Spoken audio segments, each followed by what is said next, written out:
Hello, good evening, happy Wednesday, and welcome to our third installment in our Black Moms Society Community Town Hall series, this time for mental health and wellness for moms. We are so happy to be joined by an illustrious group of women that are here to provide their insight, their input, their expertise on everything that is wellness, moms, mental health, taking care of ourselves and taking care of our families and our communities.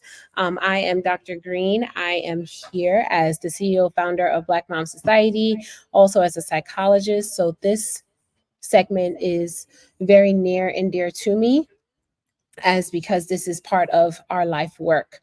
And we are so happy to be here with everyone today.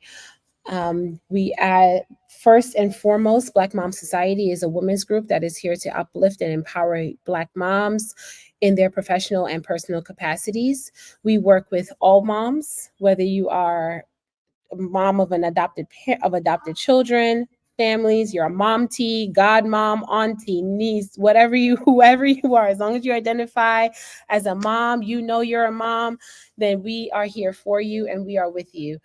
And with that being said, we are going to introduce our panel. We have Dr. Astral Webb and we have Veronica Hill, CEO of Promising Prep. And we will start off with introductions with Dr. Astral Webb.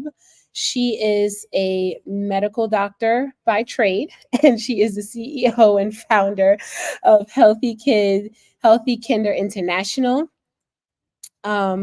which is a group which is a firm, that focuses on the health and wellness prevention and training of all things mental health.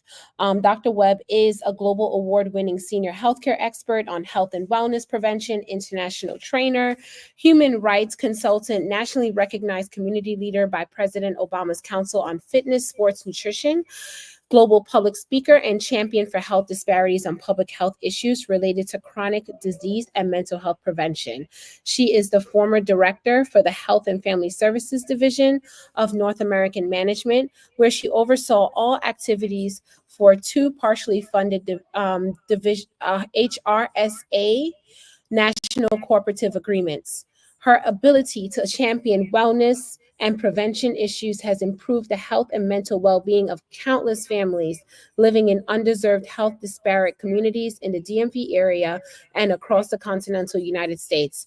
She's a duly certified as both a youth and an adult mental health first aid instructor. We have Miss Veronica Hill. She is a CEO and founder of Promising Prep, a therapy practice dedicated to serving the mental health needs of Black and Brown girls and young women in Washington, D.C. and the surrounding areas. Veronica holds a bachelor's degree from Fayetteville State University and a Master of Social Work from Howard University. Her mission is to provide a safe and supportive space where clients can discover their true selves and experience the health healing needed to become the best versions of themselves. Not to mention that Veronica is also a licensed social worker and is serving the current Washington, D.C., Maryland, and Virginia areas. And we are so happy to have them here to discuss all things mental health and wellness. And not to mention that they're all moms. So this works. We have one that is 100% empty nester. Has that resonated yet, Dr. Webb? I don't know. Has that resonated Not yet? yet. I still Not yet. consider them my babies. Yes, Thank you. absolutely. Thank you so And much we for also, having me, Dr. Green. Appreciate it. And thank you for absolutely, doing this discussion. It's important. of course.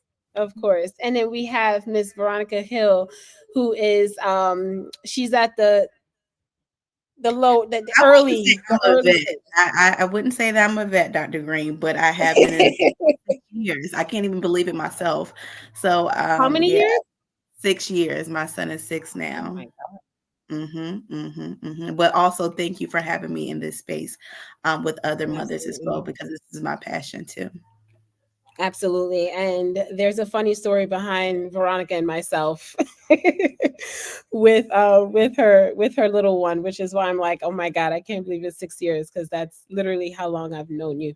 So I think this, that's a story for another time. That's a story for another time. But at the end of the day, starting with this, I think we need to start with self-care, because I just read your bios. I'm sure other moms and people have listened to your bios and have read it off on social media.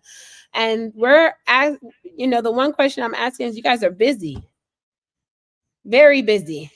We have global award winnings. We have practices across 3 states, two states and a territory. And we have the diaspora, basically serving the diaspora. So how do you do it? I want to start off with your self-care plan. What's going on here? Well, for me, self-care is my number one priority. I think when we talk about self-care, it's very important for us to not only take in the definition, but also feel like, it applies to our life, because self-care is a topic. You have self-care books, you have self-care robes. Everyone is throwing this thing about self-care around and not really understand what it means for them. So personally, what that means for me is I take care of my physical health as well as my mental health. Physical health, it means that in the morning, I am prioritizing my day. One of the things that I talked to Dr. Green about is my time blocking. So every morning I have a time blocking sheet and what I want to accomplish that day. So that is a part of my self-care, because I'm prioritizing what I want to do for myself that day. I go to the gym often, 3 or 4 times a week. And then as it relates to my mental health, I make sure that, number one, I have a therapist. So I am one of those therapists that has a therapist. It's important to realize that as we navigate these different settings, that we are human too. So we're going to make mistakes, but it's important to realize that and just keep pushing forward. Absolutely. And I will follow through with that. I think I just heard some of the same strategies. It's almost like we're preaching to the choir here today. But, I've also learned to prioritize my own health, my own mental well being above everything else. Many, many years ago, getting involved with overseeing 3,000 health centers and so forth, um, work was 90% of my time. And my family got 8% or 9%. And then whatever I had to faith and family, extended family, got 1% of me. And I recognized I was doing it upside down. And I felt overwhelmed sometimes, because, you're working 14, 17 hours a day. At the time, my kids were much younger. And I made a professional decision at that time to step away from a job that demanded that much time from me. And that was for my own mental well-being. My kids were 8 and 10 at the ages of which I identified how busy I was.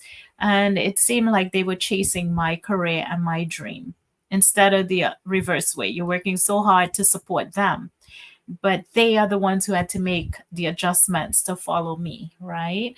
Especially when you're doing work as you're doing in multiple states or across the country. It becomes even more challenging to own your own schedule. And so I had to make that conscious decision. But I'm not encouraging moms out there, please quit your job because you're working hard. That's not what I'm saying. I'm saying find a balance, right?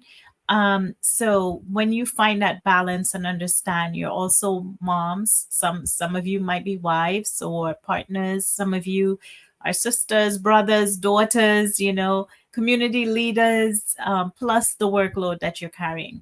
And so it's really trying to prioritize what's important. We can't do everything all the time, and it's okay to say no. I have to repeat that to moms, okay? Sometimes it's okay to say no. So one of the ways that I learned to reprioritize, and I share this with my clients as well, write down your first top 5 priorities for the day. Okay. Or the things that are bothering you. Let's start with that list first. You might realize there's 19 things on that list. Itemize the first top 5 you have to do.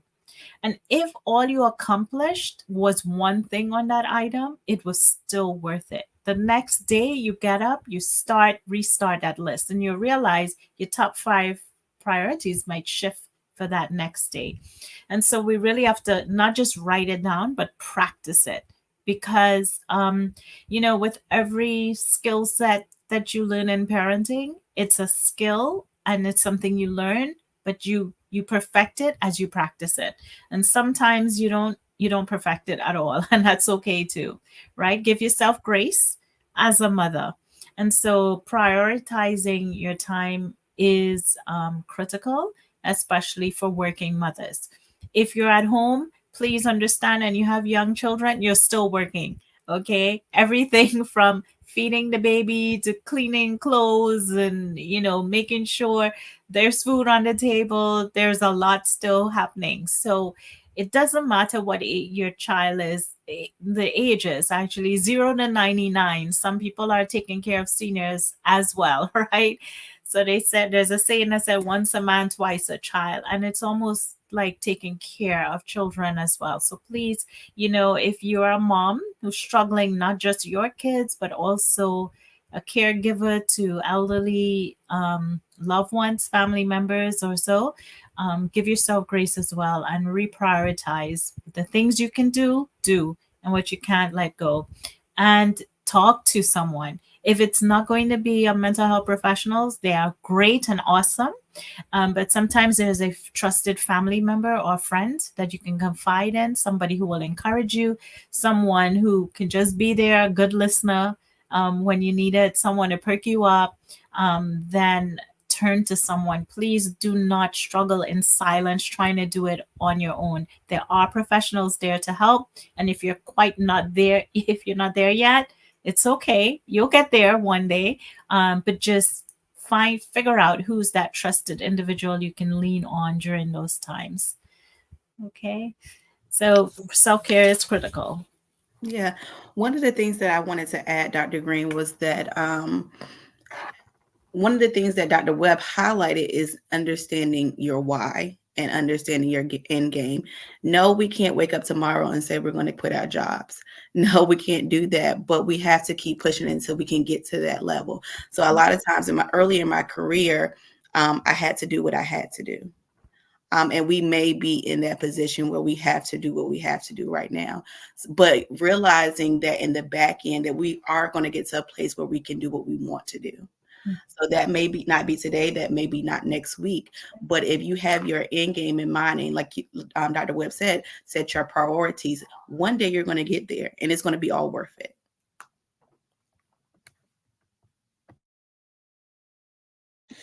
That is agreed, because your why is very, very important. I would say that even when I would say last year was my why. That was like that highlight, because I look back and I saw that my son was the first kid at the daycare and the last one to get picked up, and I realized we didn't have time, and that why was the one thing I said, okay, I got to step back. And so you're right, like you got to do what you have to do. And I think a lot of parents and a lot of moms are in that position, because especially these days with groceries very expensive, bills. I mean, you're like, where's my paycheck? I don't even see half of it all the time. It looks nice, but by the time you turn around, it's gone. And so you can't, and in these days, it's almost normal for people to have 2 jobs, sometimes even 3 jobs. And it may look different for certain people, but at the same time, it's on average people have about 2 jobs, and it's hard. But and then we have to put what we have to do what we have to do for our families economically, but then the wellness and the wholeness of it makes it difficult to navigate. And that's where the self-care comes in, because you feel almost as if you're just a shell of yourself.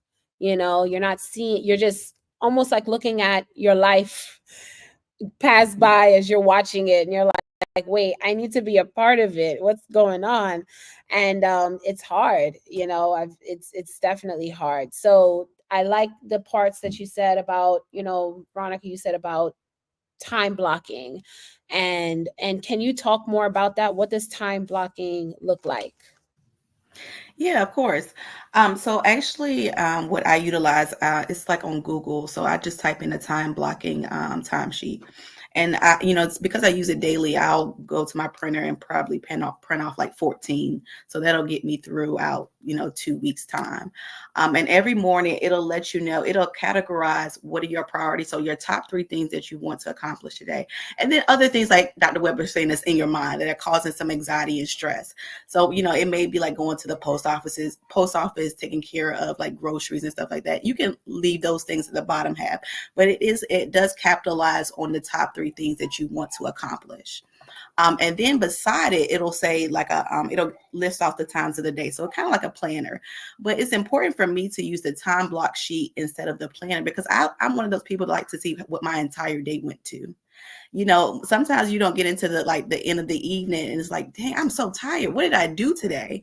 And it'll be like 8 o'clock and 9 o'clock at night. But I always have those reminders and it'll show like throughout the day what I accomplished. And like Dr. Webb said, if I didn't get it through today, I can put it on the time block sheet tomorrow. Every day is going to be filled with something. And that's why I explain to people as it relates to work. It's always going to be work and it's always going to be people to do the work. Every day that you go in is expected to be something new. So that's the same thing as it relates to your priorities. Your priorities will change over time. There is something that's causing you stress today that you're going to forget about tomorrow. So you have to understand that, life is a flow. It's not necessarily like a destination. It is a journey. And within the journey is going to be ups and downs. But like Dr. Webb stated, is when you're going through those downs, make sure that you're talking to someone that you love and that supports you, or go get a professional to do it. So, that's, I love time blocking. That's my number one recommendation. I just Google time blocking worksheets or templates and it pops up.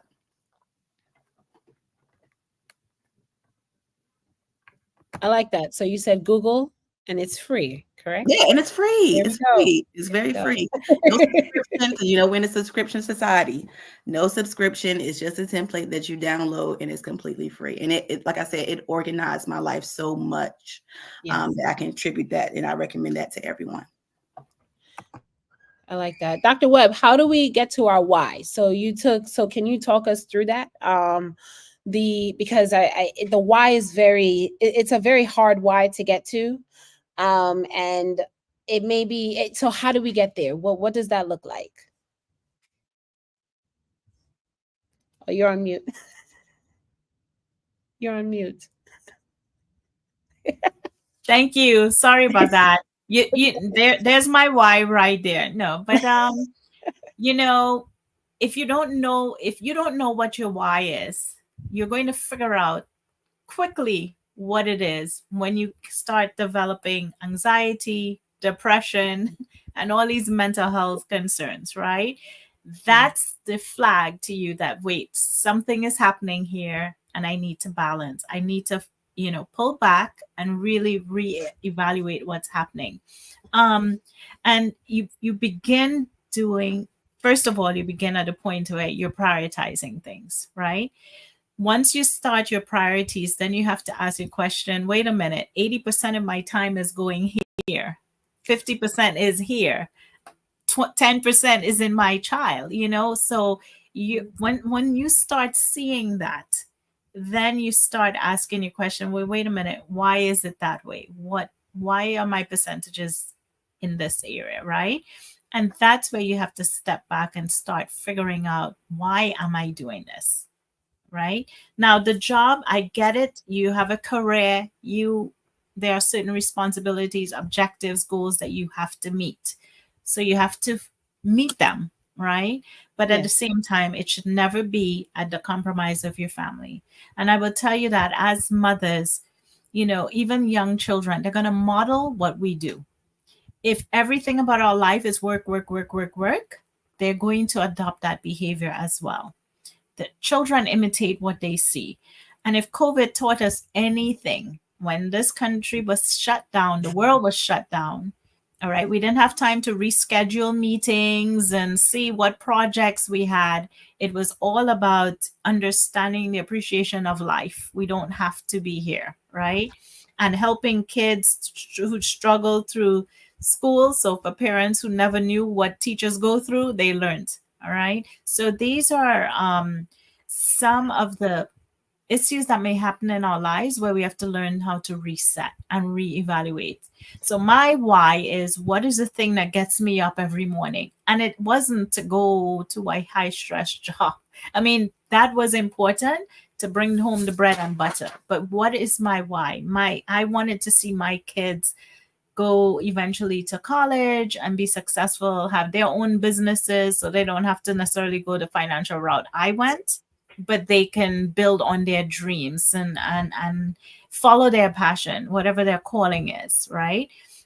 So I recognize that. And I had to shift certain things to make that happen. So now today, both our kids are in college, which is awesome. And I wish that 6 years, don't worry, time goes by fast, right? One's graduating next year and the other one is a sophomore, right? And so the time does fly. So if I didn't pause to recognize, wait a minute, my why is about them, you know, probably I would have blinked and said, where did the time go? I can't remember or recall certain things in their lives. And so for me, my why is, I believe that I was created with a purpose and I knew I had a calling on my life.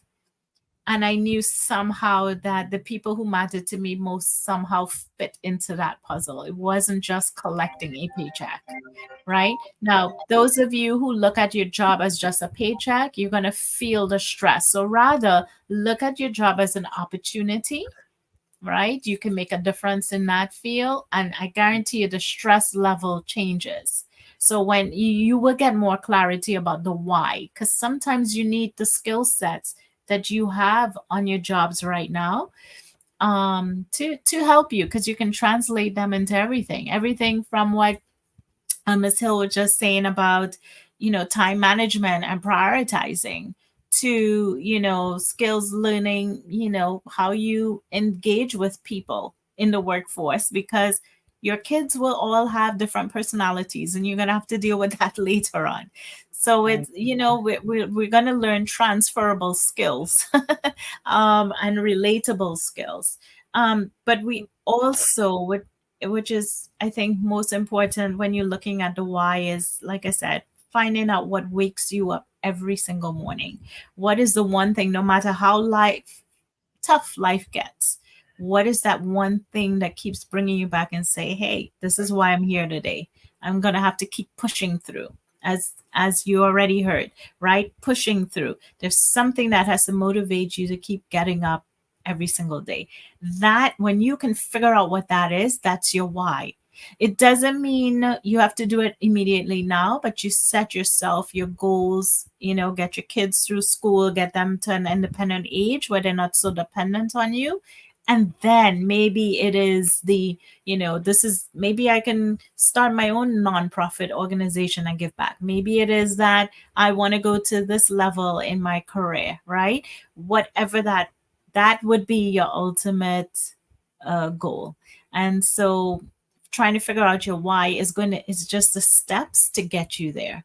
But I am saying that because some moms probably saying, well, I don't know what my why is. I've been trying to figure it out for 4 years. It's okay. Some things may take you 20 years to figure out, but you're going to have the aha moment. Oh, this is why that happened, right? So give yourself grace and patience, because I have to keep stressing that to moms, just like our kids will, they will bring out every emotion that you could possibly have within yourself, okay, at different times. But so give yourself grace and patience. Those interactions with your kids will also shape you and make you stronger and more mature for what is going to ultimately happen for you in the future, right? So don't take any of it for granted. And it's the same message. If you model that behavior, if you um, begin to really think about those things, your kids eventually will start thinking very early what matters to them, what they won't take. And to be honest, I see that with this next generation. They're pretty much resigned to this. I am not doing this. I'm not doing Exactly. that. And they Yes, will tell you in a heartbeat, very right? true. So they may not, so those of us who are modeling work, work, work, work, work as priority, they're going to say, I don't want that kind of career if that's what I'm going to have to do. Right. I want to own my own business. I want people to work for me. Yes. They want everything they're missing from you. So if that was time, love, affection, they're going to find it in a different kind of way. Right. So we have to be potential. All of those factors are part of your why. Different people answer that question in different ways, but from a mother's standpoint, I think Hmm. your why has to do somehow with how do I make sure that my child gets the best opportunity as well. As a parent, you get to raise them now. When they turn 21, like my kids remind me, they're young adults. My youngest, she'll be 20 this year, so I'm not going to rush her, but she thinks she's 21. But at the end of the day, they are young adults. And from that point, you can't tell them what to do, right? So you take the years that you do have and you help shape and mold them. But if you're vulnerable, you have mental health stresses, talk to them about that too. Because a lot of our young people feel they have to be perfect. It's not that. That you can't survive in this world if you're only thinking perfection. You do your best, and then where you fall, that's where you're supposed to be for the moment. And if there are tools or support that you need, then we find that support for you. That's what we do as moms, right? We figure out how to get it done. So don't feel like you have to have your why answered today. It may take time, but just every now and again reevaluate, why am I doing this again? you know what else do I want to do, as later on. And then it's constant self reevaluation, right? So it won't happen immediately, and everybody's path is different, because I counsel and coach professional women along this path as well. I happened to make a decision for me that was best for me at the time. It may not have been the wisest way. Most people will look at it, because they're like, well, when you make these changes, I have to think finances and all of that.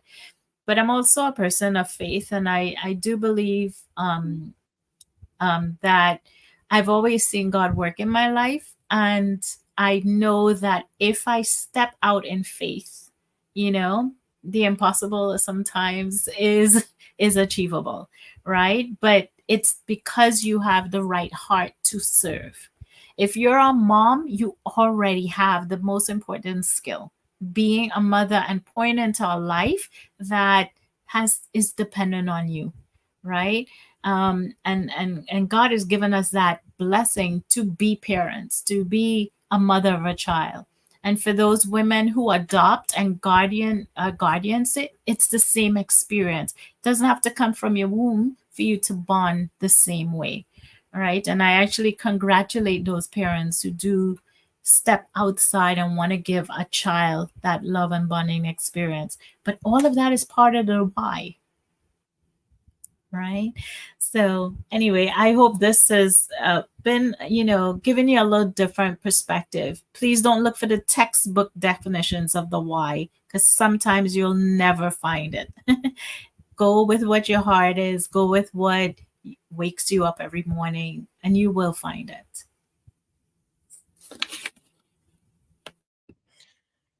I love that, Dr. Webb. Thank you. I did want to ask a question of how are you balancing young adults that transition?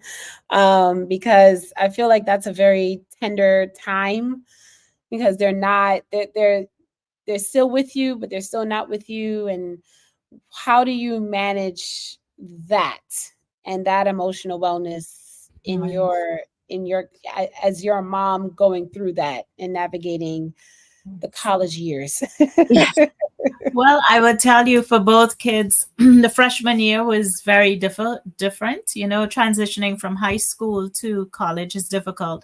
And both of my kids went through 3 years through COVID time, not having social interaction engagement. So I think that was the greatest challenge. But I had to learn to hold back, to step back. One, I mean, you can tell I grew up in a Caribbean home in Trinidad and Tobago, um, preferably. And what happened is the expectations of the older ones, the kids always say things like, well, we don't have that, we didn't have that experience that you had, or we didn't get the opportunity to grow through the years of high school. And I'll give you an example. My daughter said once to me, when she got into freshman year, we went then to COVID lockdown. When they opened schools back, when they were back in person, she was all at the end of her junior year into her senior year. And, one of the issues that many of the students had is that all the teachers expected them to behave as seniors. And they would tell them, model that behavior. And the kids, at the end of the day, they said, but how do we know how to behave? We didn't have seniors to watch. We didn't have juniors to watch. But we moved straight from being a freshman to a senior, and the expectation is socially, we know what to do. All right. So we saw, even when my kids entered the college years, it was the same thing. It was almost similar. Even though they're connected, they're not socially engaging the way we were. They're more comfortable behind text messages and social media. All right. And that's why those platforms they can be positively used, but there's so much negativity as well. So it hits them with bullying and psycho-emotional issues as well. So we have to, those were challenges that I saw with my kids and their generation.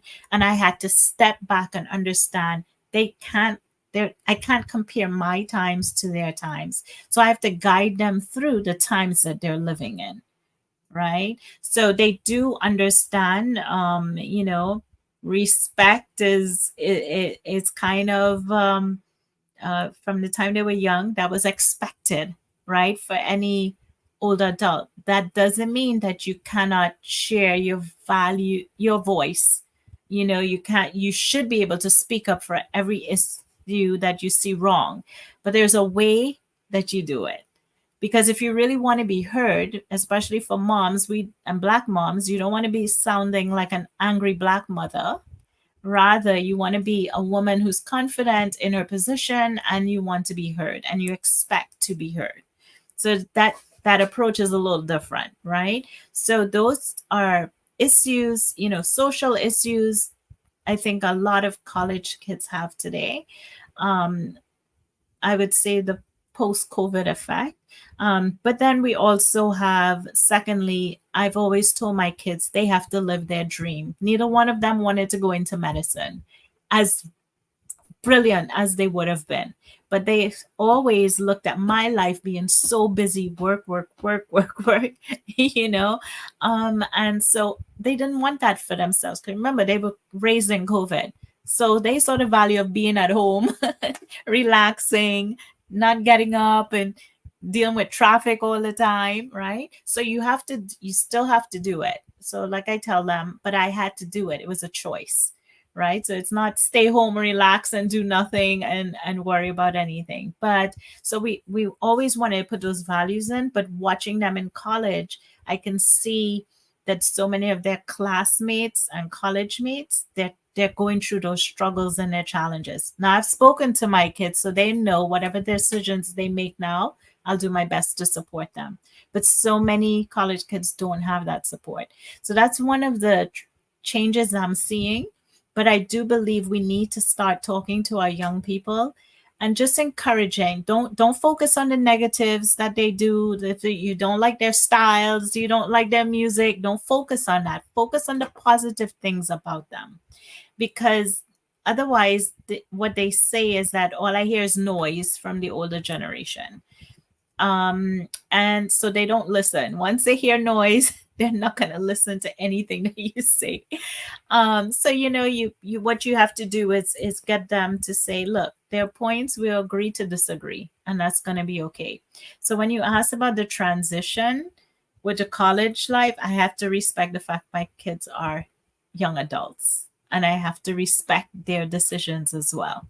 But I want to make sure that we compare it to the parents who have the younger kids. Please don't, your kids are not the parents. You are the friend, or you're the child.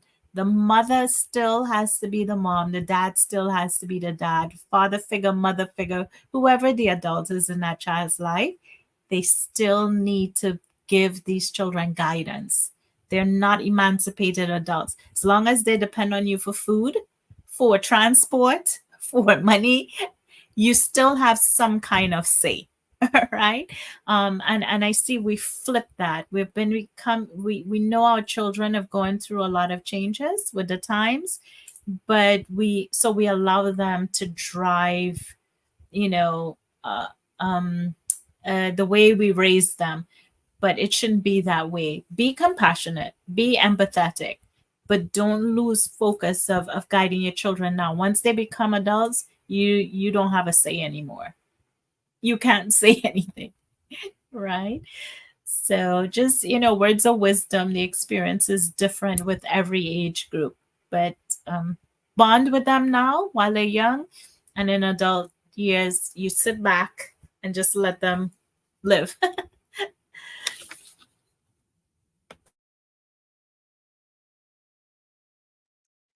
Thank you, Dr. Webb, for that.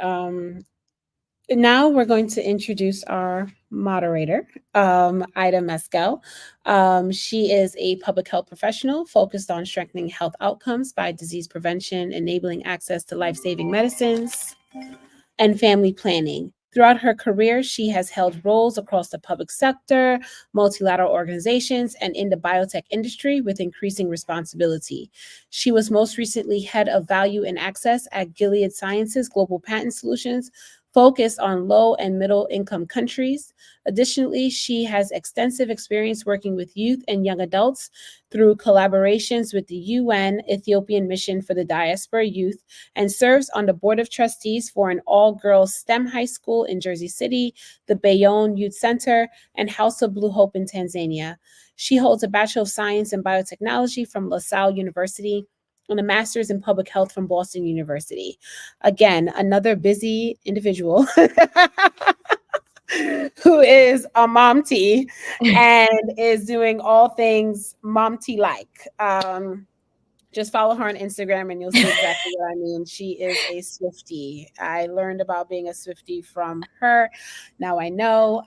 And so we are here and we are so thankful for you, Ida. Thank you. Yeah, no, I'm happy to be here, and thank you for having me. I think this is such a great group to be with and to support. And God, it's so difficult and challenging and a blessing to be a Black woman and for people to be Black moms and figuring out how to navigate that. So I'm excited to be a part of that and be with this lovely group. I heard everyone talking about self-care, and I'm glad we started with that because we've got to put the oxygen mask on ourselves first before we can give it to anyone else. And I heard a little bit about it, the youth and things that are going on there. I'd like to sort of maybe bring it to a new area that I think a lot of us deal with, especially as Black women in the workplace. Working is such a big part of lives, and our relationships there translate, and our happiness or our well-being there translate to how we are in the home. So I'd like to ask you both, what are your thoughts on protecting your peace in the workplace and sort of maintaining relationships despite differing views, especially in this political climate, and navigating microaggressions? There is the choice to stay in an environment where some will inherently be, and then sometimes you've got to decide to maybe move in a different direction or move on. But what are some tips and tools for that you guys have seen or that work for you in your space with maintaining, protecting your peace in the workplace? Okay. Well, I'll start first because I know you touched a couple of different topics. So I'll talk about self-care in the workplace. We just talked about self-care, I guess, in our lives, but it's very important that you apply self-care in all aspects of your life. So that is definitely home as well as the workplace. Now, how I personally set my self-care in the workplace is by setting boundaries. Number one, I don't work after traditional work hours, unless, of course, I'm a therapist, so I see my clients, but I'm not going over and beyond to put myself in predicaments where I have to spend 13, 14 hours delivering that work. Because that, like Dr. Webb stated earlier, is that when you're putting so much time into a job, that is pulling time away from your family as well as yourself. So making sure that you pour into your cup first, and then what is divvied over, then you can apply that to the workplace. Also, personal space. I think we all need to take a class about understanding relationships in the workplace versus relationships in home or life. So my coworkers are not my friends. My coworkers are my coworkers. So understanding that and setting those boundaries. Yes, we should definitely be involved in workplace culture, because I think that is very important with enhancing mental health in the work environment. But understanding that you have your work relationships and you have your friendships and even romantic relationships, but just taking account of what your relationships look like in your life is very important. So that way you can, I think a lot of our dilemmas come from extending or accepting people into our personal lives and our personal space without vetting them, of course, right? Just because you have something in common, which is a work job, doesn't necessarily mean that this is someone that you have the same values or morals with. So, yeah, so I'll do that. That is so true. Right. And then another thing as it relates to self-care in the workplace that I've talked about previously, it's just staying organized, because one of the things that you don't want is a manager or someone having to micromanage you. So if you're making sure that you're staying organized, you coming in and clocking in on time, or, doing exactly what your job duties are, then you won't have any backlash in the back end. So that is also important to the workplace culture. And to your point, I think the boundary piece is really important. Often we think that if we keep working and we just stay late, that's demonstrating our value and our dependency. But I don't think we also realize that that's the opposite. The first person they look to for promotions with leadership roles are those that can delegate, right? And those that have figured out that it's one thing to be accountable, but it's another thing to try to be responsible for everything. And if you can't find that balance and insert boundaries with, who are your workplace colleagues versus your workplace friends, and treating them different than your family or your close friends, that can be challenging. So, right. And anyone, like you said, anyone that is like in the entrepreneurship realm or just want to step into that realm, delegation, is the number one thing. Yes, promising prep is my baby. That is something that, you only get one shot and this is my baby. But it was something important for me to learn, because I can't spend majority of my time with promising prep without developing a team. So, and you guys can make sure they have your same mission and vision, but you have to be able to trust someone with your baby, and that baby is your business. So delegation is so important. Yeah, for sure. And Dr. Astral, would love to hear your perspective on sort of protecting your peace in the workplace and dealing with maybe some microaggressions in the workplace. Sure. So, especially now in these times, it's no secret we're in an election year. And one of the ways that I maintain the peace that I can, because you will have people who will have opposing views from yours, right? We do know what we have our rights. And I tell everybody at the end of the day, you can't convince everybody to make the best decisions for everyone else. People will make their decisions based on their personal, views or what their needs are. All right. So whether it's education, reproductive health, jobs, economy, toning down inflation, everybody has a different opinion of what that means and how it's supposed to be done. So what we do, we share our views as much as we can, not in an angry, obsessive way, because there are some people who unfortunately are doing this, right? So it's creating more microaggressions. So rather, what you do is you understand that's that person's point of view. You're not going to change it. You're entitled to your view and your right. And at the end of the day, on November 5th, we all go to the polls and do our due diligence, execute our rights. And, when the polls close, this is what I said prior on another panel, that, the outcome is going to be hopefully for the best for the country if we all do our due diligence. But trying to out argue each other, different people's positions. You can change minds, but you can't force anyone to do it. This election, we are still a democratic country, right? And so please understand, don't get mad with everybody because they're not thinking the same way that you do.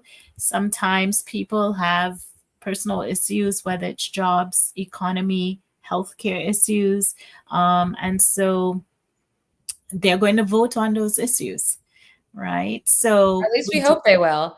exactly, exactly, right? So we hear that oftentimes in the workplace where people are so divided just by, their political affiliation.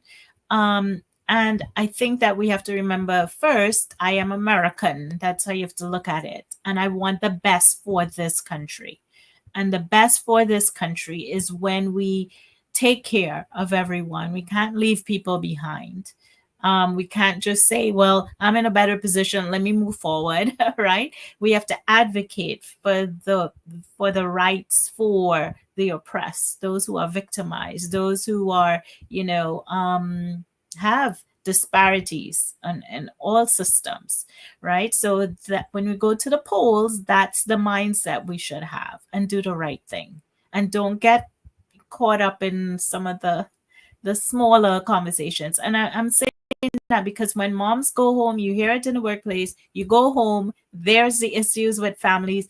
It's just a cycle. And the children are hearing the same thing. Please don't think just because they're little people, they're not knowledgeable of It's so what's true. happening, right? So Yeah. workplace, you don't want to take the workplace stresses, because if you're so stressed out by what's happening in the workplace, you're going to take it home.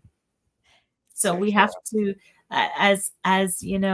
we heard earlier, having boundaries. I love the word boundaries, right? But yeah, at the end of the day, and remember, these are still individuals you have to work with. All right. Teams, we must be different. Accept it that way. If we were all exactly alike, there is no way we could have a team. We will be different to function in the most optimal way. So people will still have differences of opinions. We respect it, and hold your point. It doesn't, just because you didn't have the last say doesn't mean you didn't win the Weren't battle, heard. right? Yeah. So those are some of the strategies that I've used in the workplace, especially around the microaggressions. And please, as women, let's make sure that we understand what harassment is in the workplace, what harassment bullying is in the workplace, because we have it as well by senior level people to you, right? So subordinate, so you shouldn't be bullied in any way. So we've seen a rise of that. Since we talk about mental health, we have to acknowledge it. There is workplace violence as well. So we need to know what the signs are. If it's interfering with your work, your daily activities, your routines, your relationships, then it is a problem, and it will surface if we don't find a way to address it. And I think to your point, one tool that someone taught me that I don't think we often use enough is that you have sick days at work, and they're not often things that carry over. You can, use one and take yourself to the spa, do something nice for yourself, go for a walk in the park. Don't be afraid to take that day, like a sick day, as a mental health day to protect your space and to get out of the environment and to just remind yourself about what you love, and what brings you joy. So don't be afraid to do that. And yeah, it really is a difficult time with differing views. But to your point, I think there's a bit of like listening, and even with people that have completely opposite views that just feel like a violent reaction towards, there's always a way. 9 out of 10 times there's common ground. So try to focus on what piece could unite you and hear from them, because often some grievance that they have, there is some legitimacy to it, and just try to understand each other and find some common ground.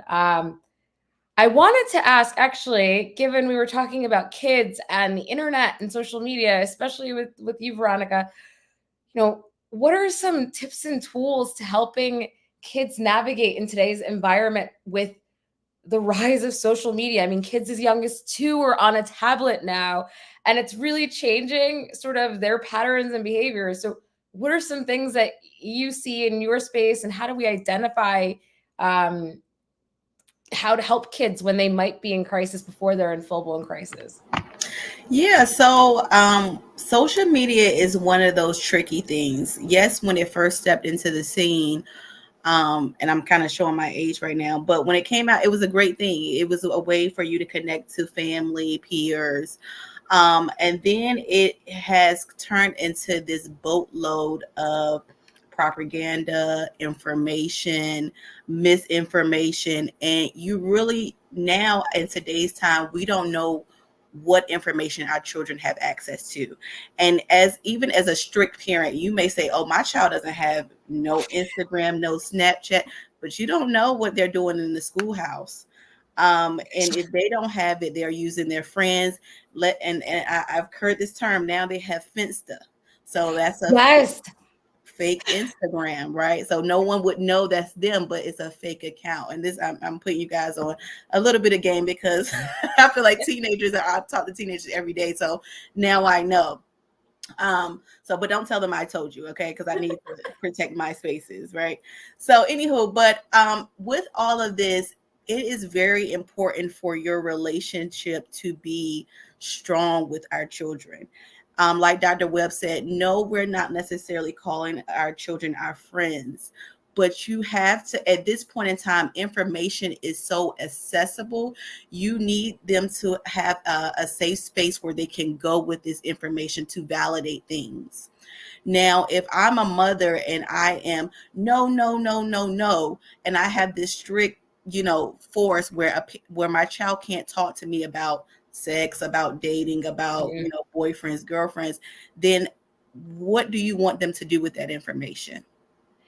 Because they're gonna It's try it out true. themselves, right? They're gonna get it somewhere. They're going to get it somewhere. And personally, I was that child. I always tell this to the families of my clients, that I was that child that I wanted to make sure that the stove was hot. Yes, you could tell me that, but I need to see for my You own can't see the self. stove being hot. You got to touch it. You have to touch it. And I'm going to run to my parents and be like, I burned myself, but I had to touch it first, because that's the type of person that I am. I'm very independent. So you have to, as parents, you have to allow a space for your kids to communicate to you what is going on in their lives. Because like, our lives are completely different from what they're going through. COVID, all those things came into factor. I don't know how they live right now, honestly. So if you allow a space for them to communicate, one of the things, and we talked about like interventions and strategies, I say that at minimum, you should be having a conversation once a week. Our conversation where you turn off phones, let's get into the room. It could be over dinner, whatever that may be, what's going on in your life. And you have to turn that judgment a little bit on and off to say, okay, when I'm going to step in as a mom and when I'm going to be quiet. So you have to allow that space at minimum once a week. But I would say even daily. If you're dropping them off at school, okay, how's class today? Or who are your friends? Do you even know who their child's friends are? True friends. Yeah, that's an important one, right? Right. Understand who are they associating with, and like getting to know that kid. Right, exactly, because just because you are that parent that, oh, because like I said, my parents were very strict. We didn't talk about anything, but I still found out information. It wasn't from them. And so, And then it may not be accurate, you it don't may know not what they're be getting and who's giving it to them. misinformation, right? So I speak out of experience because these are things that I had to go through. And I do, like I said, I have a 6-year-old, so we're not at those times yet. So it may be a little weird when I get to middle school and high school. But listen, all parents have to go through it, but you have to be that person that they can call on. Yes, you may be a little bit upset, but they need to feel safe with you to be able to express what's going on in their lives. So that's just my tidbit. I love that. I mean, to your point, I mean, my niece was 6 during the last election, and my brother and his partner, they're not necessarily internet illiterate, and here she was making a YouTube channel, interviewing her friends on the election and leaving it as public, and yeah, they're real smart. So leaving a space for them to tell you that they've now created this thing so that you can help guide them and like what's public and what's not. It's true. Yeah, it's a really important thing. Dr. Webb, what are your thoughts on, ways to help kids develop some healthy mental wellness habits and identifying, challenges within kids? Right. It's so critical today. But I first of all, we want to reiterate, talk to your kids, right? So we know that's rule number one, and I think you've heard it multiple times today. But we need to have the conversation with the kids.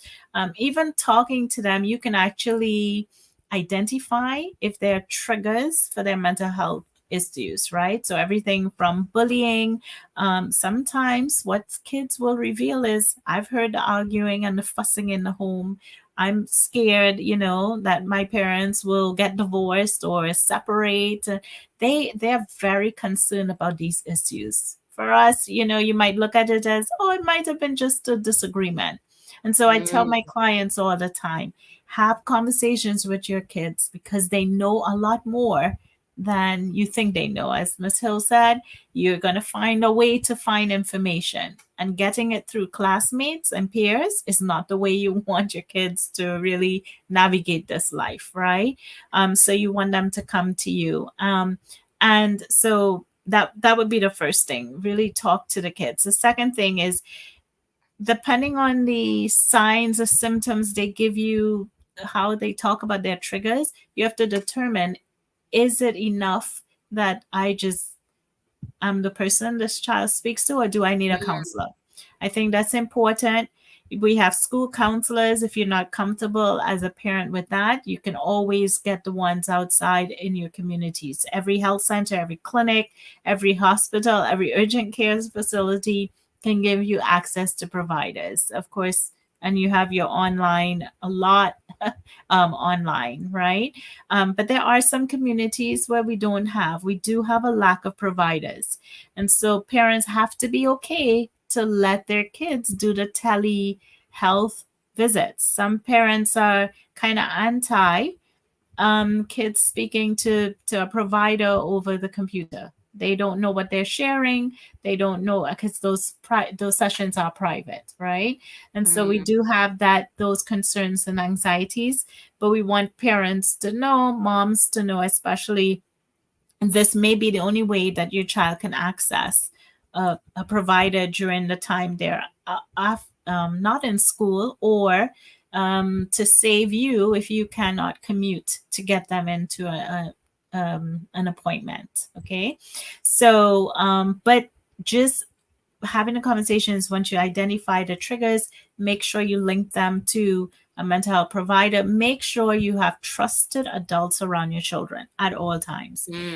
I am really big. When my kids were young, I would drop in at the school unannounced, right? And I'm talking about maybe once a semester. It wasn't, right? Unannounced meaning I may have been leaving work early, or leaving, a meeting on my way. I just swung by, just to say hi. But that was important for me to see, because then you can see how the teachers interact and so forth. Sometimes especially those of you moms with daycares, they will tell you, don't just pop in, call us and let us know. Well, that's when they get everything in order. Mm-hmm. And you show up and they say, well, today is not a good day. Come on Friday, you know. Dr. But Webb, sorry, I have a question. So now a lot of it, because I have the younger child, now they won't let parents in because of COVID. So correct. How should we interact with that? So then you have that conversation. Yes, I understand those boundaries, but I'm also concerned about my child's mental well being. And this is especially for the moms where you notice there's something different about your child. They go to school, you drop them off, they look really sad. They don't want to walk into the room. But as soon as you pick them up, they're happy and they're playing at home, right? That might mean there's an issue at the school. It may not necessarily be the daycare providers or the teachers. Sometimes it could be the other students bullying, Yeah. taking their lunch, right? And sometimes our kids don't know what to say. They're afraid to even tell their parents.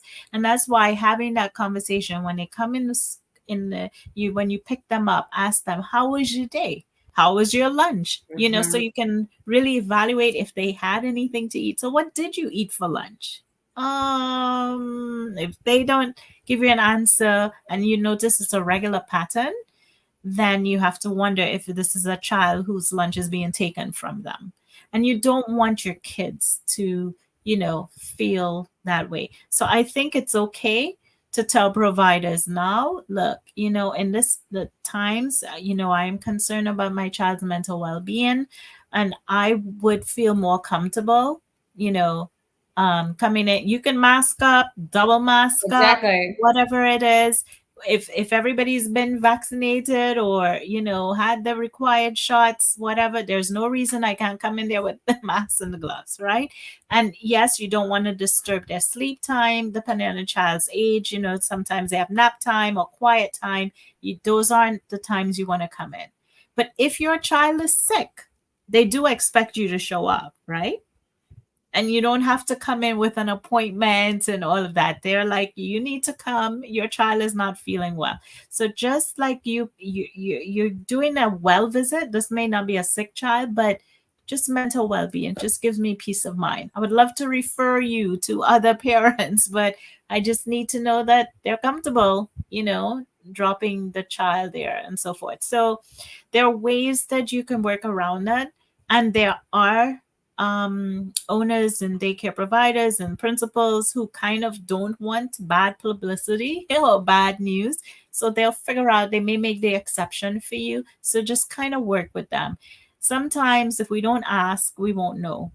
And I get it. They have the rules, they have COVID, but you just let them know, I just need for, especially if you're in the mental health space, I'm a mental health provider and, I see a lot of kids coming in with some issues. I just want to make sure I do what, even if it's once a year, a mental check visit. So don't ever, I always feel, because there was one provider, even for my own kids, and she had this rule about not coming in. And then if you came in, your child, seeing you, they get excited, then the other kids want that to happen and so forth. And I respected that rule. But I also recognized once I turned in unannounced and I saw the place in darkness and a little girl standing behind the door in darkness. She was in timeout. Okay. Oh. When I saw that the next day, Time out in darkness. Oh man. Yes. Right. So these things happen. And I'm just saying, there are stories I've heard from, my clients, everything from the dog jumped up and bit the child or scratched the child. And you're like, what dog? where did the dog come from? And so, there are things that happen in centers that you just want to make sure they're not happening to your child. Now, please don't go around. Everybody do not go and just schedule a wellness visit tomorrow. That's not what I'm advocating for. But I think that by you asking your child questions, there's certain things they will avoid saying. There are certain reactions they're going to give you, and you need to ask questions about it. And if you're concerned they won't open up to you, then let them speak to a stranger. They will blow everything out to a Or stranger. a mom tea, or a, Oh, you know, or an uncle, absolutely. or Absolutely. yeah. So don't take it. So I appreciate that question, Ms. Hill, because a lot of parents are concerned about that. And I'm saying you just let them know it's important for me to know my child has good mental well-being where they are. And that's the reason. It's not checking up on you. It's not looking at your facility and what you do. I just want to make sure that my child is adjusting mentally. And that's okay. Yeah. One of the things as a mom that I had to kind of step to, naturally, like I'm a shy person. I'm very introverted. It may not seem like it, but I do have my moments where immediately after this, I'm probably going to not talk for the rest of the day. But it was important for me as when I stepped into motherhood, understanding that now I'm advocating for an innocent human being. So all of my shyness and my, afraid to speak up has to be out of the window, because if you're not going to advocate for yourself or for your child, essentially, who is? That's right. So, you have to kind of get out of your comfort zone to advocate, speak up. If something is not sounding right, ask questions, get down to the bottom of it, because you would hate to be in a predicament when something has happened to your child and it's like, well, you didn't know, or you didn't say anything. And also I think we're kind of going with the same theme is our children follow and mimic us and our behaviors. So if they say, oh, mommy doesn't say anything, then they're gonna be like, oh, I shouldn't say anything either. Or if mommy's afraid to speak up, then why should I be able to speak up too? Because I'm from her. So a lot of the things you may not be confident in that area to, say something or ask questions as it relates to your child. But if you won't do it, who will? Exactly. And I think to both of your points, I've heard a lot of ask them questions. I think to your point, it's asking open questions, right? Open-ended questions like, That's right. how was your day? If you say, did you eat? You're going to get a yes or no. If you tell me about what you ate today, did you like your food? How did it, open-ended questions will give you more information from them versus the yes, no's, which are simple ways out for them. And I think, even I saw someone doing this with their children, and I just thought it was the most beautiful thing, where they asked them what was their favorite part of their day, what was their least favorite part of their day, Yes. and tell me 3 things you're grateful for, and they would do that at the dinner table. And it sort of helps remember what are the things that you're grateful for, and to practice gratitude, which helps give you some peace, but also celebrating the best thing and celebrating or sharing the thing that wasn't the best part of your day, so that it's okay to talk about it. To your point, it's asking the questions and getting them talking to you and having a dialogue. And sometimes you will have to check yourself and your facial expressions for when they say some wild thing. Yes. To keep them comfortable and keep them going. I think those are brilliant, brilliant answers. Yeah, wow.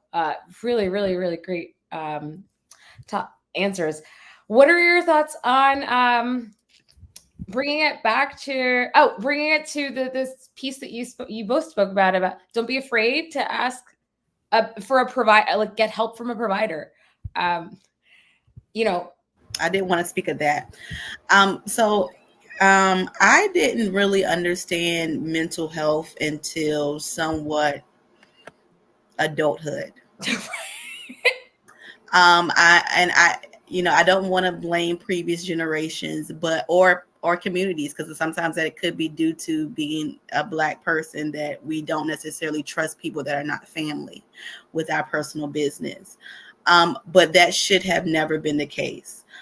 When I meet new clients, I relate how normal it is to get your mental health checked, just like you would go to a doctor and get your physical health checked. If you're even just having an annual appointment, you go to see a doctor. You don't trust that doctor more than you can throw them, but you go into a setting, they are supposed, you trust that they are supposed to help, and you tell them what's wrong. That should be the same as it relates to your mental health. You should And like I said, life is a journey. You will have ups and downs. So when you, one of the things that is important to teach our children is that you don't have to navigate those downs alone. And you don't have to be always down. When you get up, you can, leave the therapist, but you need to be able to work with someone to navigate. And that may not be you as a parent. Y'all may not have gotten to that point where they trust you just yet with that information. So when that is the case, absolutely tag somebody else in. And also one of the things that I like to add is that every therapist or every mental health professional may not be your cup of tea. Yes. You can shop around just like you go to a doctor. If that doctor you're not feeling that one, he's very insensitive, doesn't have great bedside manner, you get another doctor. A new one. It should never be one and done with mental health, because one of the things that I like to also point out is that, okay, when you have an injury physically, a lot of times you can heal and aid that, but mentally, once that your mind is gone, it's very, very hard to get back.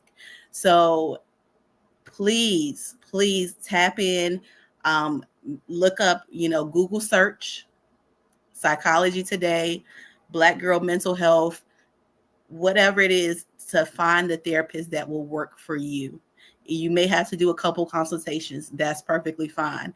But find someone, stick with them, set goals, and accomplish those goals. Yes. Yeah, exactly. Yeah, go ahead. And Dr. Webb, yes. Yeah. I just wanted to add a comment to that. So for moms, please don't get frustrated. I know sometimes you say, well, I'm already juggling to take my child to this psychologist or something, but remember, it's about your child. As Ms. Hill said, it has to be someone who's effective with your child, right? So preferably there, unfortunately, we do have shortages of minority psychologists and social workers and so forth, but know who, there are alternatives. There are some peer specialists sometimes that may help as well, especially for the older kids. So, please leverage all of them. Don't give up. Now, the DMV area, we're kind of rich in providers, but there are some communities where others might be joining as well, and they don't have that support. So it's always easy to go to your state or samhsa.gov. It should be able to list every provider across the country. I had your insurance company. Sorry. Your insurance company. Correct. All right. So, but and as Ms. Hill said earlier, sometimes the stigma, right? So there are some young people who don't talk to their parents about the fact that they need help, and the parents are paying with the insurance. They may have a provider in the EAP portfolio or so forth, but the students, their children, don't ask for the help, right? So we need to also encourage our students, actually tell our children, by the way, if you know anybody in your class going through a struggle, even if they need to go to the school counselor, the guidance counselor, or just ask me, it might be the child seeking it for themselves, right? But we want to make sure they have the information as well, where to get the help. So I always tell nonprofits, they always say, well, what can we do for kids? Make sure you give them little bookmarkers with the National Suicide Line on there, with, the 988 number, where they can find a local provider, because some kids would prefer to do it anonymously apart from their parents, right? So we want to make sure that not just the parents, but also the children are aware where they should find help. I thought it was a very important comment that Dr. Hill made. Thank you. Very important. Finding the right therapist, finding the right counselor, the right support, and making sure it's there. And also in just promoting mental wellness, right? I think sometimes we forget that it's easier to teach good habits than break bad ones and try to teach them later. So, something to the effect of, sometimes it's just like turning a light on in a place that maybe it was darker or not as bright, because you didn't have the tools to process or cope. And making space for the fact kids might not have the right word to communicate what they're feeling with you, and they need to work through it. But yeah, very, very important inputs. I think we're at the time for I think we're at the time to open up for Q&A. Are there any questions that are coming in, or I guess I'll ask Dr. Green, who's in the background managing. Okay.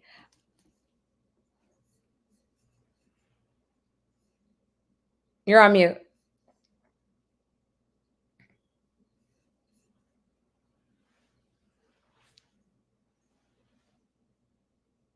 Still muted.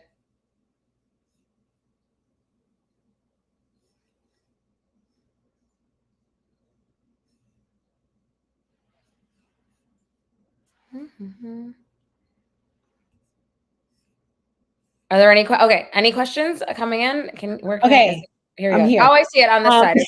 Okay.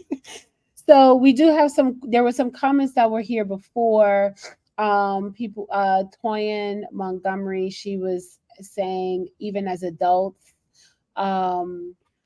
she was when Dr. Webb was speaking on the college years and those students, that time frame, and you were saying they still need guidance, they still need help. She was saying yes, they still need guidance even as adults.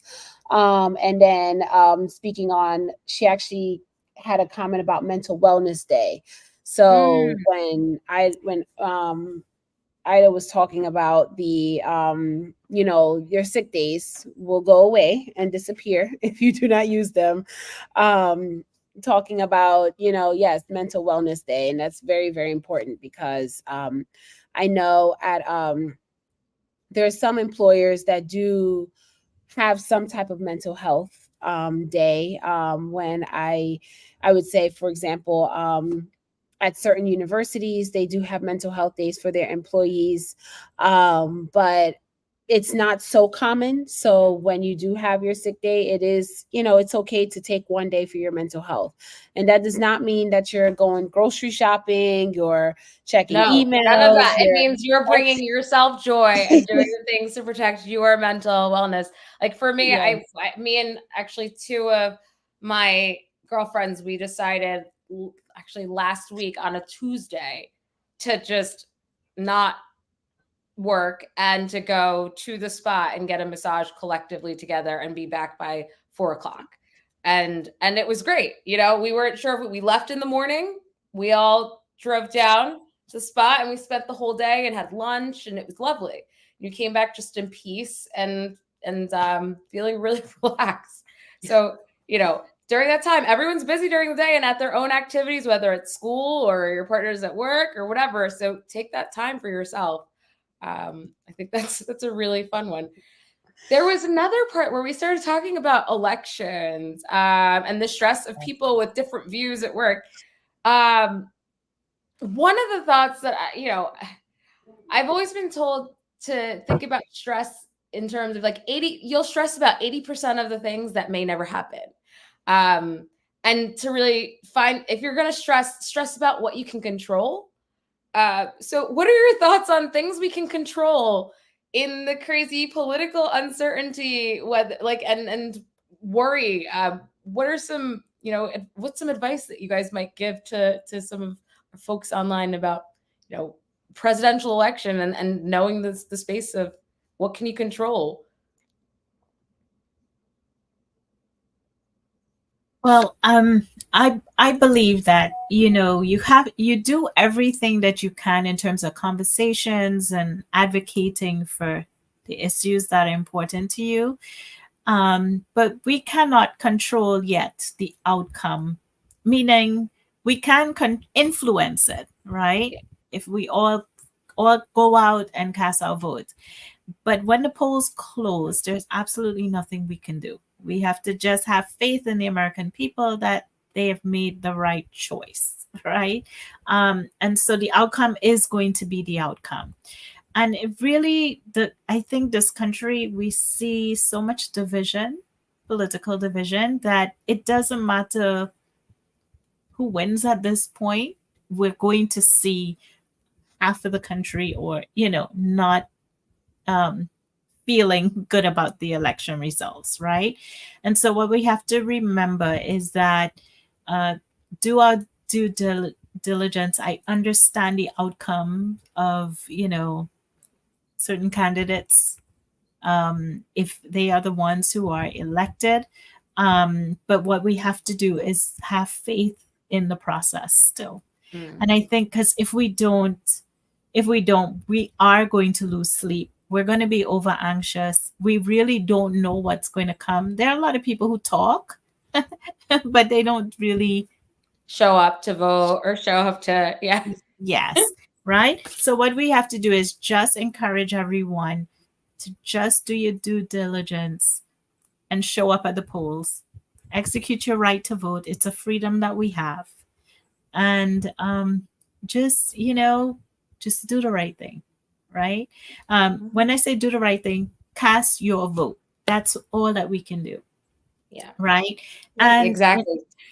Exactly. So I understand the uncertainty and I understand the anxieties, but no matter what comes out of it, we have to move forward for the next 4 years at the end of the day. And that's how we have to look at it. We can't go back and change anything.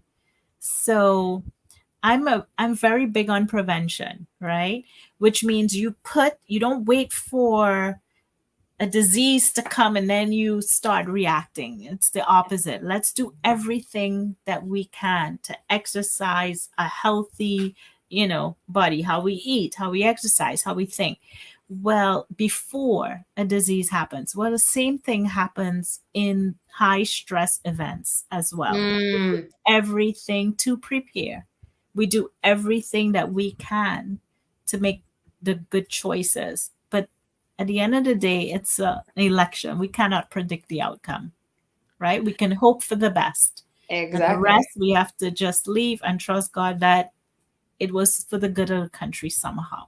Whether it's our awakening, our self-awareness, because I think both political parties, you have people not necessarily in favor of them, but you have some people willing to take a chance on a different party. And I think that's the spirit of the that I'm seeing in the outcome of the election. We cannot predict, and if you sit here and we try to, everybody will be so stressed out and filled with cortisol, right? And then they won't go and vote because now the mentally things will shut you down physically. So even though they're willing, they won't go. And it's because of this fear. Fear can be very paralyzing, right? So we know with every mental health trauma, I look at it more like a PTSD traumatic event, all right? So trauma is not just what you experience, it's also sometimes what you witness or the fear of what that fear is, right? And so it's all those areas can all traumatize you. So my thing is, you have the right to vote, cast your vote, and then collectively we hope and go and pray that everybody does the right thing. And to your point, it's, once it happens, we've got to move forward. And that means our job isn't done there. There's also what you can control are your local elections. And that really has a lot to do with your day-to-day and your family's day-to-day. Whether it's so many people forget to go to, elections for the school board or electing your local state Congress official or state senator. Those are different ways too that you can influence what happens. And to your point, you show up for the presidential election and hope for the best, but also know that the work that you can do to influence your daily life doesn't stop there. It starts with also your, what can happen locally at the school board level, to the local city level, to your state. If you're in a state, DC, it's complicated, but I think that's, those are some of the things.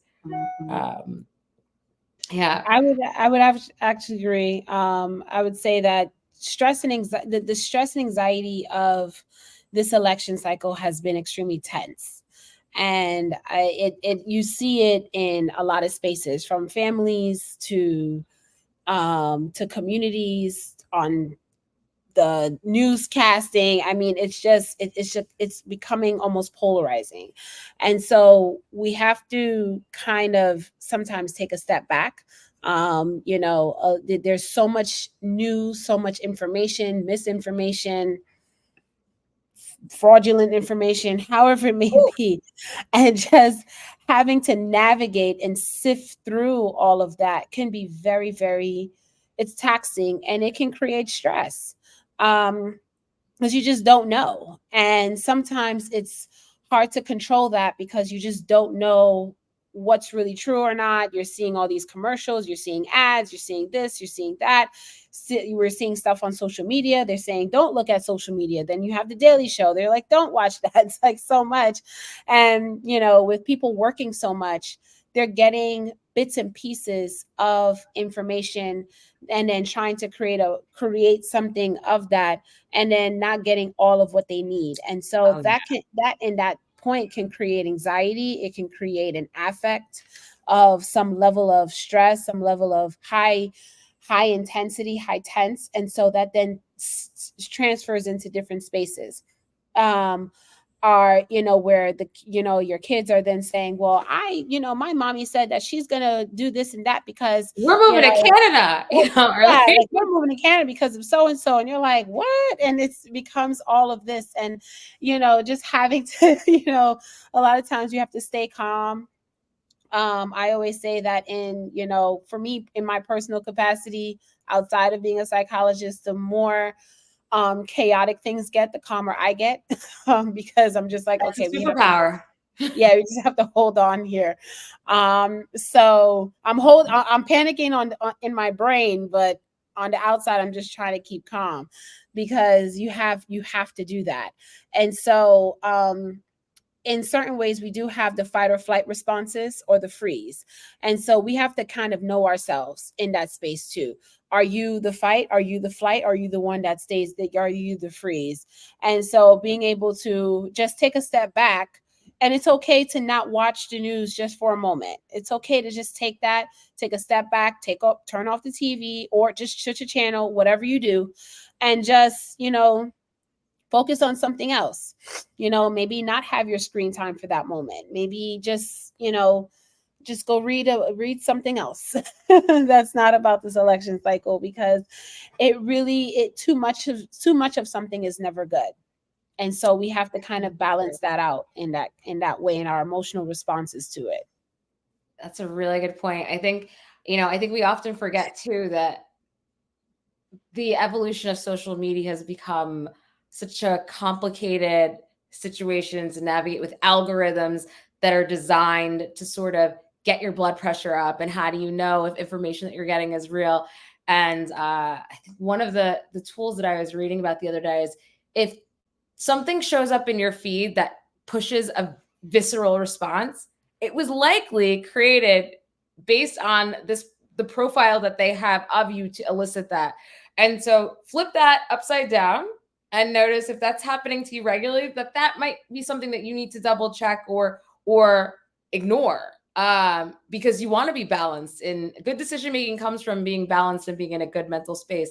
So just know that even if your neighbor has all of a sudden one day they voted this way and now all of a sudden they're on this opposite pole, it's likely because they're stuck in the algorithm, and it works really well. So make space to still talk to people and hear them and bring them back into reality.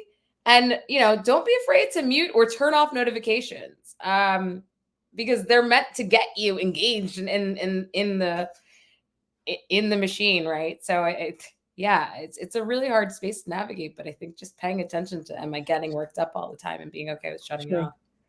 And sometimes people just have, I always say, people do clickbait a lot. They want to say something just to get your attention, just to say like, oh, I don't like so-and-so because of this. And it's like, what? Saying with the most jarring, intense, thing that they can say. Or a sentence that's completely out of context, right? Yes.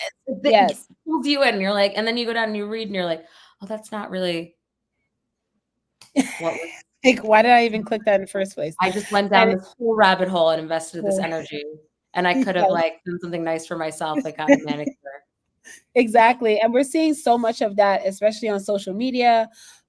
People are just creating, AIs, as Ms. Hill talked about earlier, Finsta, all kinds of accounts just to create tension, discord, heightened emotional responses that people, and it gets people, right? Because we fail to, we forget that AI has channeled and is interwoven into our Daily. systems, in our Yeah. daily systems, in our daily lives. And so people are using it to create niches, to find niches for followers, and all of these things with algorithms. And once they see that you're captured, of course they're going to gravitate towards it. And then now you're clicking on it, now you're going down this rabbit hole, now you're seeing all this stuff, and you're like, wait, hold on. Like, how did we get here?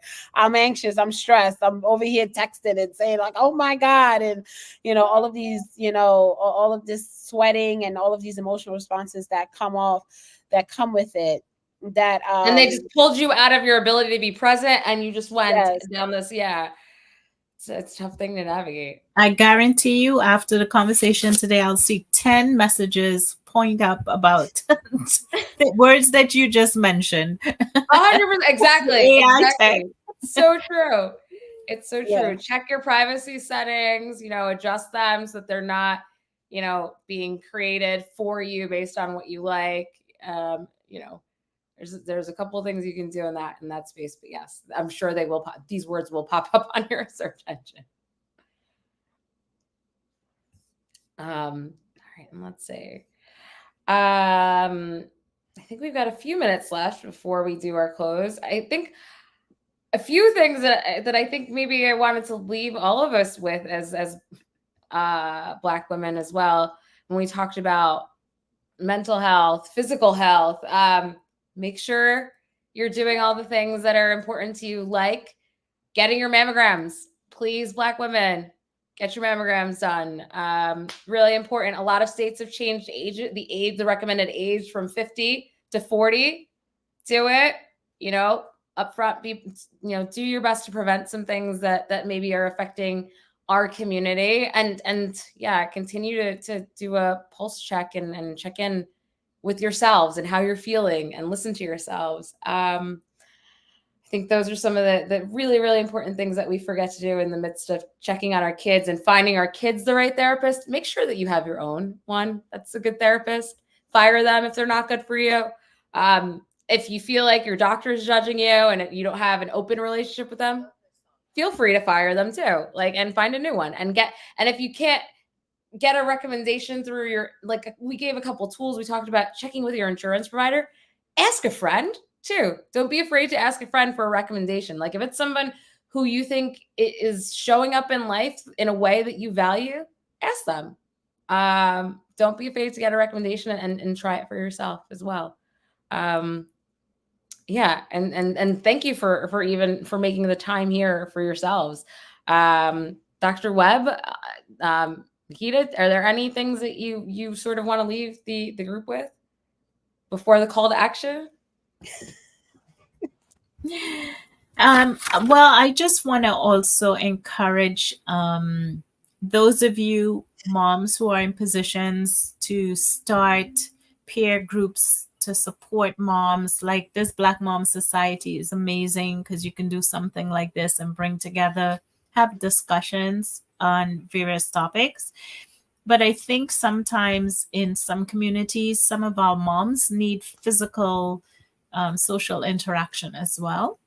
And I think it would be nice, even if it's once a quarter, if you can start that way instead of once a month. May not be necessarily practical for some families, but at least once a quarter. So, it could be mom and me time. It could be where moms and their kids are there. And then maybe, you can have somebody take turns kind of watching the kids, or build activities where moms and the kids can be there at the same time. I think it's important for the bonding and interaction for moms who don't have social support otherwise, who are doing everything on their own. I think it's important that they have this social engagement. And when we talk about community, this is what community is. The onus is not just on the parent and the child, or the parents and the child. It takes a village. We're in very difficult times, and as you shared, some moms have two jobs. They're hustling the full-time paid job, and then they're trying to start a little something, selling cupcakes or whatever it is, to make ends meet, and it can be challenging. But we need to make sure that every young mother out there, especially with young kids, has some form of social support and social connection. There are parenting classes in some communities. Some hospitals do them as well, where they have parenting classes, so both parents of the child can attend, and learn the tools as well, because sometimes the responsibilities fall on one person. It's not fair, but we need to correct that as well. And for grandmothers and godmothers out there, aunts, uncles, whoever you are, you know be a support for somebody, a young mom going through something. Offer to babysit for a couple of hours, or just so mom can go to a spa, or get her nails done, especially for our moms who had no time to take care of themselves. They are a woman, and there's something with that. Not just because you have kids mean everything just let go, right? Yeah. So we need to be able to be mindful, even if you have to do it for their birthdays or for the holidays or so forth. And be mindful. The last tip I want to leave: Halloween is tomorrow, right? Yeah. So Moms make costumes, God. right. So there are some moms, they're so big into the Halloween craze that they assume their kids like it. We see a lot of traumatized kids from watching witches and horns coming out and teeth and rakes, and so please be mindful, pay attention to your kids. Don't just assume because you're in it and you want to see the costumes that the child necessarily isn't, because it can traumatize them, right?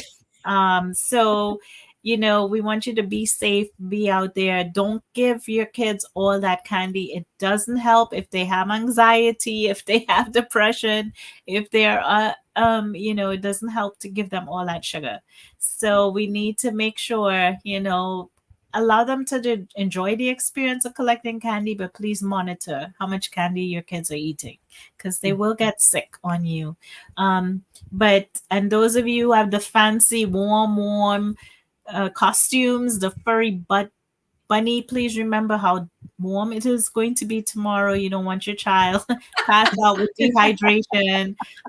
Don't give them a whole bottle of water where every 2 minutes they need to run to the bathroom. But at the same time, make sure you keep something to keep them hydrated, right? Even if it's a couple of sips. So enjoy it, but be mindful. We're talking about mental health, so I do want to point those things out, because we forget sometimes. If it seems overwhelming for the child, please, reconsider. Go to a trunk or treat. There's somebody's just parked up with a vehicle giving candy. You can do that experience as well. And let's remember, we're not just making it about ourselves. It is about our little ones as well. And if you're too tired to make the costume, let the kid make it. It'll be entertaining for both of you. For photos post, for sure.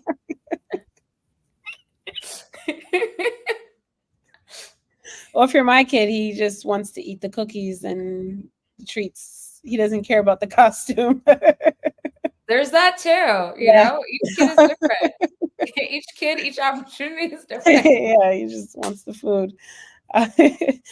I will definitely say, Black Mom Society, we do work with the wellness of moms. So this is our niche right here. Definitely making sure, taking care of ourselves, taking care of you, taking time for you. I know that's easier said than done, even for myself too. But taking that moment, even if it's 5 minutes.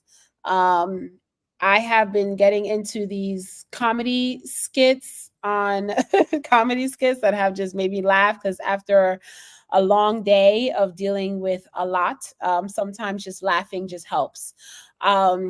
Isn't that the You know, truth? just smiling helps, laughing helps. When I used to teach at a university, I used to say, just laugh. Haha. And they used to look at me like if I was weird, but I said, no, haha. And so when they started doing it, they would just start laughing. And I'm like, okay, there we go. Let's start. And so having just having that moment just to kind of release a little bit definitely helps. As moms, we do not have time. You are, once somebody says that they'll help you watch your kid while you get your nails done, you are hitting the door running. You're not even asking any Yeah, questions. don't You're like, think thank you, bye. twice. Don't think about being a burden. They offered, take it and go.